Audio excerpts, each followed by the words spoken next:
नमस्कार। दिल्ली विश्वविद्यालय की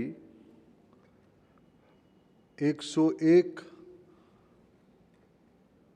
समावर्तन उत्सव की मंच पे उपस्थित यूनिवर्सिटी के वाइस चांसलर आदरणीय professor Yogesh Singh ji, dean of colleges professor Balram Pani ji, director south campus professor Shri Prakash Singh ji, विश्वविद्यालय के registrar doctor Vikas Gupta ji,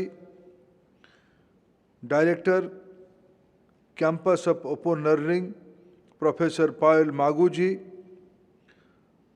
controller of examinations professor Gurpreet Singh Tuteja ji, proctor University of Delhi Rajni Abbi ji, परम आदरणीय ईसी के मेंबर्स, आदरणीय faculties, head of the departments, विभिन्न कॉलेज की principles, director of institutes, UGC के आदरणीय सदस्यगण, एकेडमिक काउंसिल के सदस्यगण तथा आज की समावर्तन उत्सव में उपस्थित प्यारे विद्यार्थी और विद्यार्थिनी मित्रगण, सभी के पेरेंट्स, अन्य महानुभावगण तथा मीडिया की साथीगण, मैं आप सभी को सबसे पहले विद्यार्थियों को, विद्यार्थिनियों को शुभेच्छा देता हूं अपने नई जिंदगी को शुरू करने के लिए। मैं उससे ज़्यादा धन्यवाद देता हूं आपकी पेरेंट्स को, आपकी अभिभावकों को, जिनकी नाम आपने रोशन किया, जिनकी मर्यादा आपने बढ़ाया, जिनकी सपना आपने पूरा किया। मित्रों, तो सपना पूरा करने की प्रक्रिया की शुरुआत है। जिंदगी की दायित्व आप सभी के ऊपर आने वाले दिनों में ईश्वर की कृपा से और आपके ऊपर कृपा रहे, आप सफल हो, यही मेरा शुभेच्छा रहेगा। मित्रों, दिल्ली विश्वविद्यालय के लिए एक गौरव की क्षण इसीलिए भी है, परसों दिल्ली में जो नई सरकार बनी, उस सरकार की मुख्यमंत्री के नाते आप में से कोई बहन आदरणीय रेखा गुप्ता जी शपथ ली है। पिछले दिनों में भी दिल्ली विश्वविद्यालय की राष्ट्रीय, सामाजिक, राजनैतिक और आर्थिक दिशा में दिल्ली विश्वविद्यालय की राष्ट्रीय नेतृत्व रहा। मैं अनेक नाम गिना सकता हूं, लेकिन मैं एक ही नाम आज लेना उचित मानता हूं। आज मेरे को स्वर्गीय अरुण जेटली जी की याद आता है। वो दिल्ली विश्वविद्यालय की एक गौरवमय इतिहास की साक्षी थे। मित्रों, मैं थोड़ा भावुक भी हूं। जिन महानुभावों ने दिल्ली विश्वविद्यालय की दीक्षांत समारोह में, समावर्तन समारोह में कन्वोकेशन में अतिथि के रूप में जो आए थे, उनके अगर मैं नाम पढ़ता हूं तो मेरे अंदर एक संकोच बढ़ती है और मेरे अंदर दिल्ली विश्वविद्यालय के प्रति एक कृतज्ञता की भाव आती है। सर्वपल्ली राधाकृष्णन कन्वोकेशन के अतिथि रहे। आज की आदरणीय राष्ट्रपति महोदया द्रौपदी मुर्मू जी कन्वोकेशन के अतिथि रहे। देश की रक्षा मंत्री आदरणीय राजनाथ सिंह जी कन्वोकेशन की अतिथि रहे। देश की प्रसिद्ध वैज्ञानिक, हम सभी के श्रद्धा के केंद्र, पूर्व राष्ट्रपति आदरणीय doctor APJ Abdul Kalam, field marshal Arjan Singh ji, पूर्व उपराष्ट्रपति वेंकैया नायडू जी, ऐसे महानुभावों ने पिछले सालों में समावर्तन की अतिथि रहे। जब दिल्ली विश्वविद्यालय अपना शताब्दी मनाया, उस साल आपको मार्गदर्शन करने के लिए, आपको संबोधित करने के लिए और कोई नहीं, विश्व के अद्वितीय जननेता देश की माननीय प्रधानमंत्री नरेंद्र मोदी जी आए थे। मैं भी उस उत्सव का साक्षी रहा था। मित्रों, आज मैंने जैसे कहा, आपकी जिंदगी की सारे रोमांचित क्षण आने वाले कुछ साल के लिए पॉज हो जाएगा। माँ पिताजी को अभी आप इधर उधर की बात कह के बहका नहीं सकते हैं, आप ग्रेजुएट हो चुके हो। आपकी नई पारी शुरू हो रहा है। मैं आश्वस्त हूं, विश्वास के साथ कह सकता हूं, आज जो 494 डॉक्टरल डिग्री जिनको मिलेगा, 84,287 undergraduate and post graduate degrees दिया जाएगा और 194 मेडल्स एंड प्राइज दिया जाएगा। ये तो आपकी स्वीकृति का, सम्मान की शुरुआत ही हुआ है। आप आने वाले दिनों में नई नेतृत्व करोगे, आप में से इनोवेटर्स निकलेंगे, चेंज मेकर्स निकलेंगे। क्या पता आपकी अंदर से आने वाले विकसित भारत की पीरियड में ही देश की नया प्रधानमंत्री भी इसी व्यास में शायद भी निकल सकता है। आप में से किसी को शायद आने वाले दिनों में देश विश्व की कला की एक प्रमुख सम्मान ऑस्कर अवार्ड भी इसी व्यास में शायद निकले। ये मेरा आपको शुभेच्छा है। मित्रों, मैं स्टूडेंट डे से दिल्ली विश्वविद्यालय भी आता रहता हूं। दिल्ली विश्वविद्यालय में, इसमें देश में कोई नौजवान नहीं होगा अपने यंगर डेज में कभी सपना नहीं देखा होगा कि मैं डीयू की स्टूडेंट बनूं।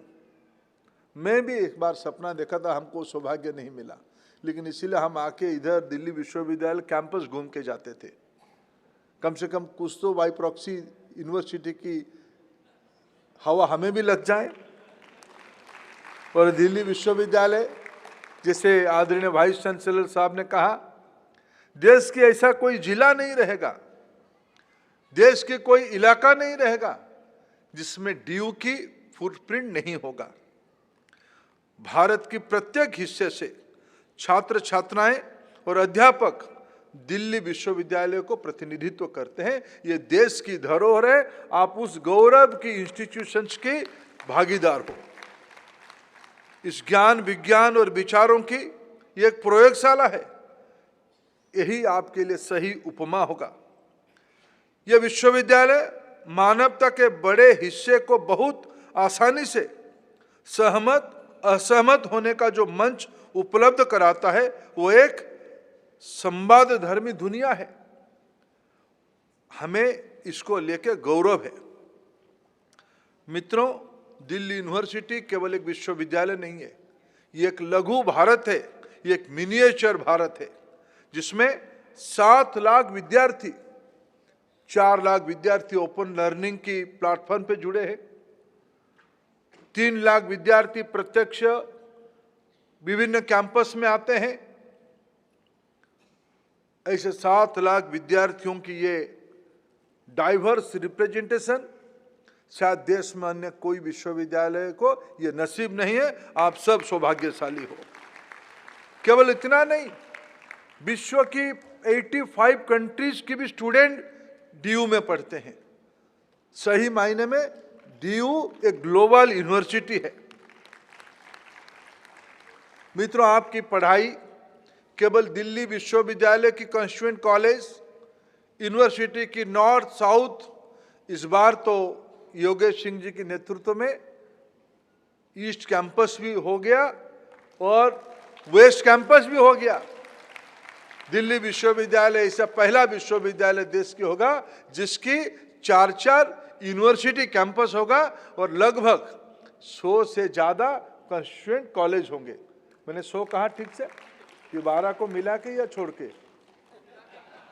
12 कॉलेज में कभी मेरे मित्र बागी जी यहाँ उपस्थित होंगे।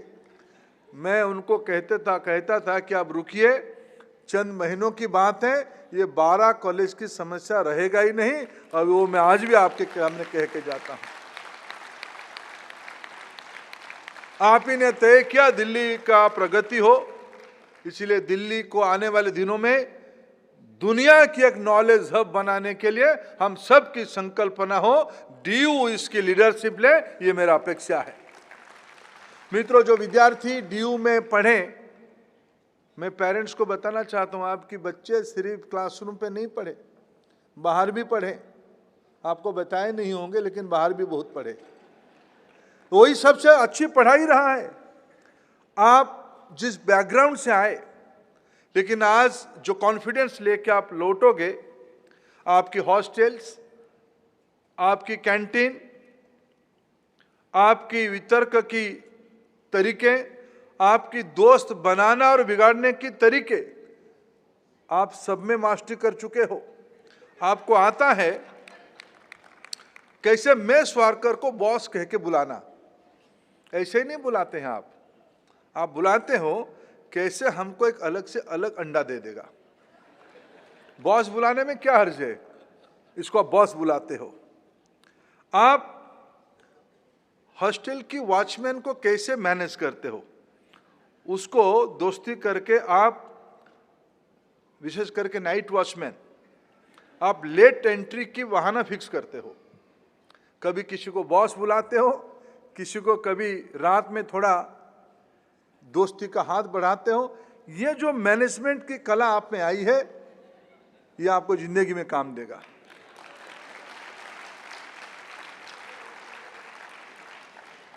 आप शायद आने वाले दिनों में आप जो जिंदगी में जाओगे, आपको लिबर्टी शायद नहीं रहेगा चाचा दी हट्टी में छोले भटूरा खाना।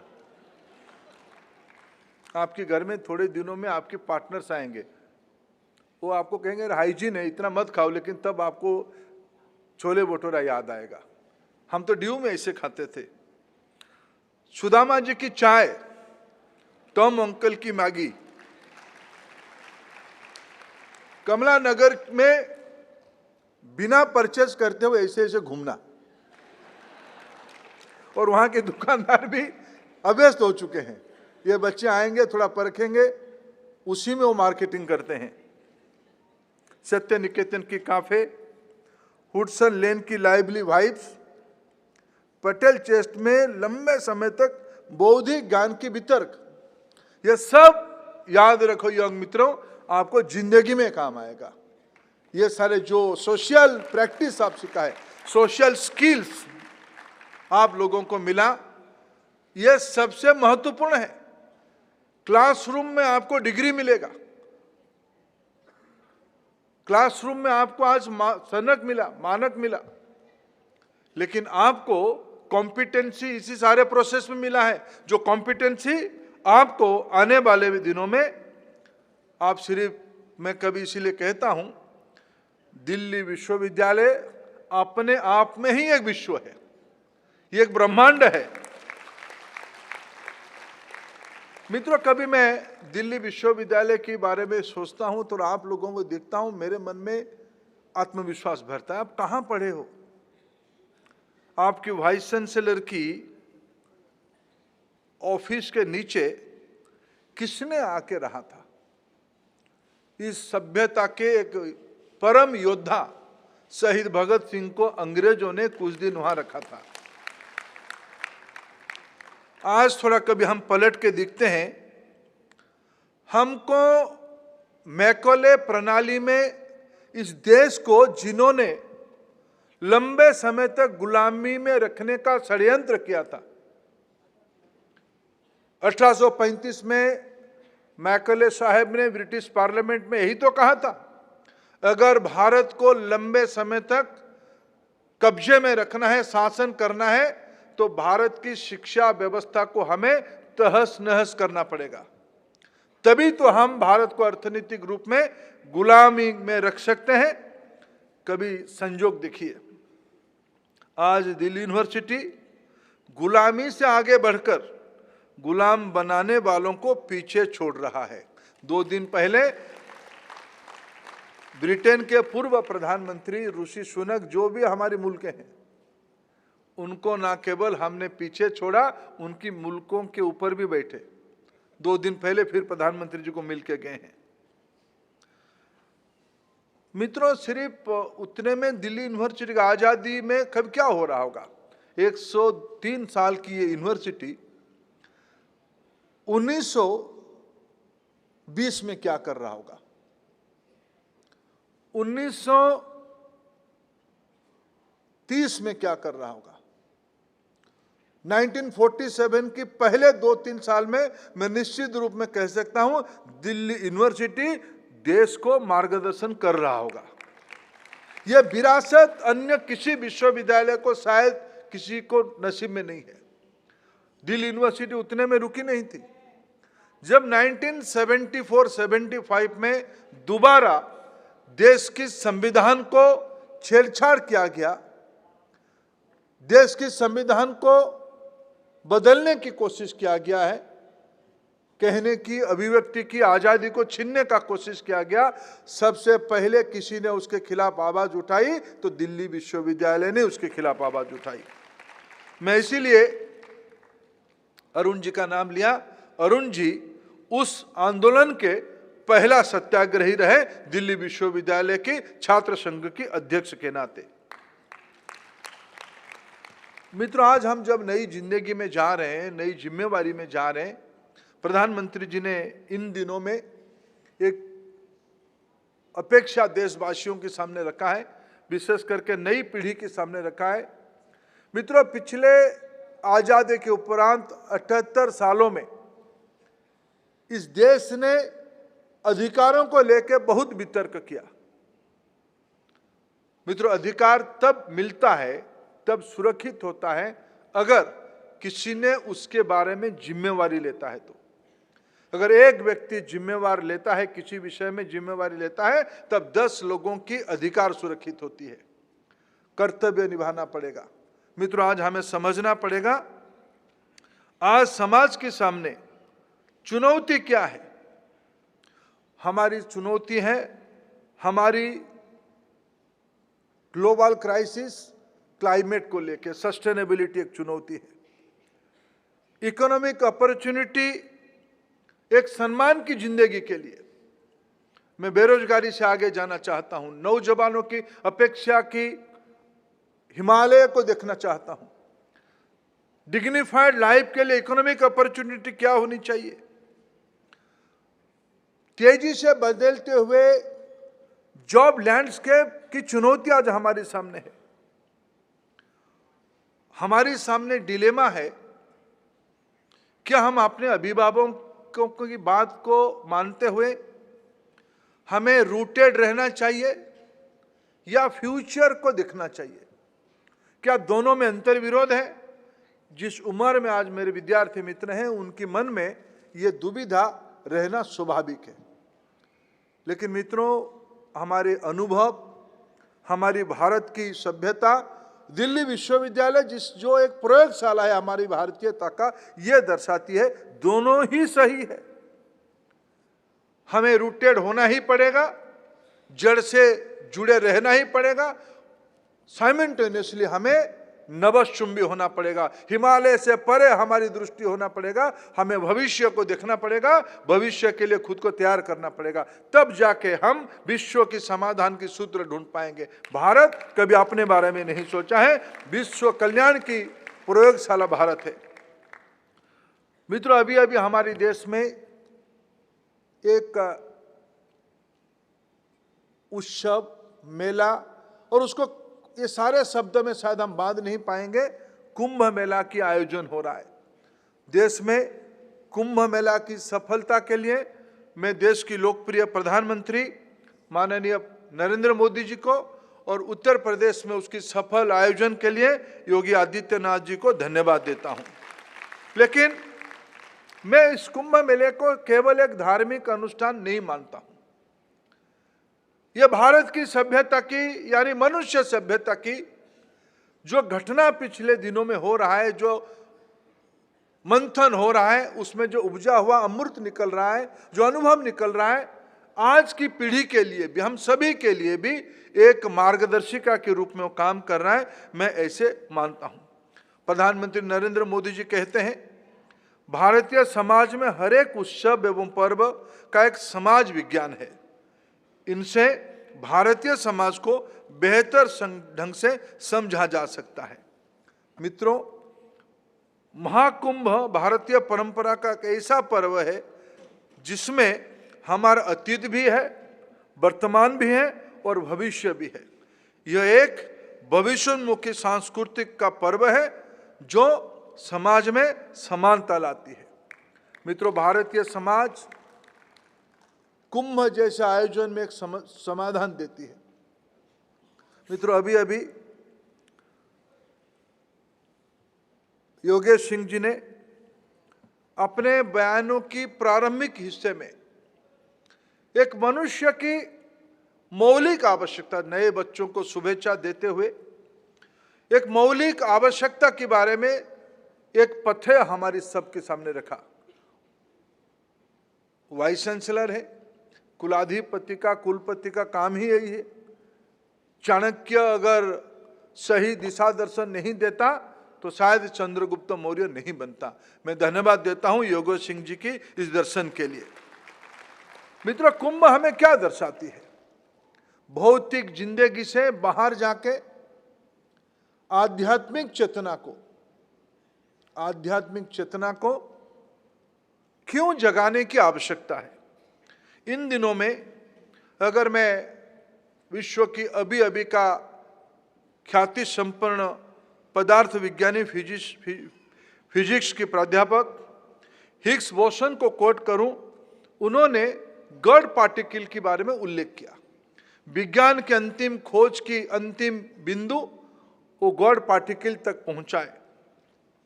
मित्रों, अगर हम अपना वेदों को, पुराणों को थोड़ा गहराई से दिखे, उस सारे तत्वों को अंतिम बिंदु कहां है? ब्रह्म तत्व में पहुंचता है, ब्रह्म पार्टिकल तक पहुंचता है, जिसके बारे में अपने सहज भाषा में इसकी समाधान के ब्रह्म तत्व तक, गॉड पार्टिकल तक पहुंचने की रास्ता क्या है? मैं फिर उसको दोहराने का मेरा मोह होता है। विद्या, विद्या से विनम्रता, विनम्रता से पुरुषार्थ, योग्यता, पुरुषार्थ से संपन्नता, धन अर्जन होता है। धर्म आधारित हो, जस्ट उपाय में हो, एथिकल हो, और उसी से एथिकल वेल से ही कंटेनमेंट होती है, सुख मिलता है। मित्रों, यह सत्य सनातन है, वो पाश्चात्य हो या भारत जैसे पुराने सभ्यता के सीख हो। यही एक यूनिवर्सल ट्रूथ है। यूनिवर्सिटी इसी काम को, दिल्ली विश्वविद्यालय इसी काम को अनवरत पिछले 103 साल से करते आ रहा है।